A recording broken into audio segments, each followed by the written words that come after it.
एक समय की बात है कि दो भक्त, दो संत बने हुए थे, उन्हें चेले बना रखे थे। थोड़ा बहुत अध्यात्म ज्ञान इनको होता है तभी तो ये थोड़े बहुत आम समाज के अंदर पूज्य हो जाते हैं। तो वो दो संत थे, एक संत कहने लगा चल मेरे शिष्य हैं वहाँ चलते हैं, वो दूसरा भी साथ चला गया। तो जिसके वो जाकर रुके उस बहन ने नाम ले रखा था, दीक्षा ले रखी थी।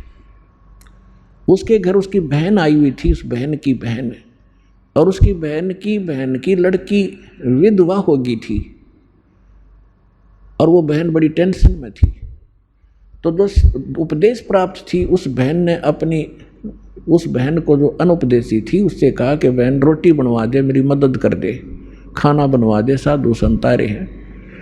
तो उस बहन ने वो खाना बना दिया जिसकी बेटी विधवा हो चुकी थी। उसी टेंशन में थी वह, क्या होगा मेरी बेटी का, छोटे छोटे बालक हैं, हाय भगवान के ऊपर कैसे गुजारा होगा। माता पिता को तो बड़ा टेंशन बनी रहती। अब इन विचारों से ग्रस्त उसने खाना बना दिया, संतों ने खा लिया, वह सो गए। तो सुबह जो दूसरा था वो उठा और इतना टेंशन में उठा कि भाई क्या हो गया।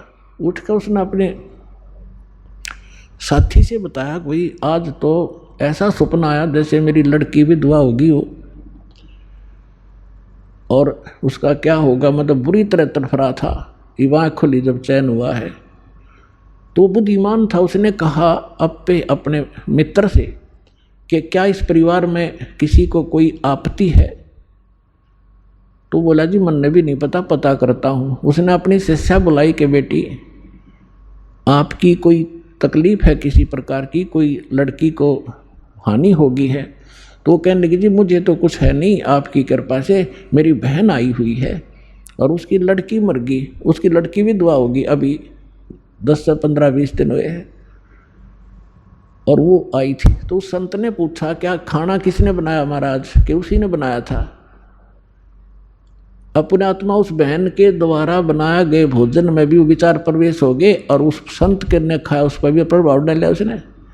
तो इसी प्रकार अब ये अच्छे वचन, अच्छे ज्ञान, अच्छी वाणी जो भी जैसे कोई कहीं भी इसकी क्रिया कर रहा है तो उसी के अंदर प्रवेश करेगी। जैसे कोई सेठ है बैठा बैठा मंत्र कर रहा है और काम क्या वहाँ पर वाणी ला ले अपने भगवान की, दुकानदार है या कोई किस मजदूर है और कहीं भी जो कार्य करता है अपना, तो वहाँ क्या होगा कि उस सामान के ऊपर भी इसका प्रभाव पड़ेगा, जो और खरीद के ले जाएंगे उन पर भी असर होगा।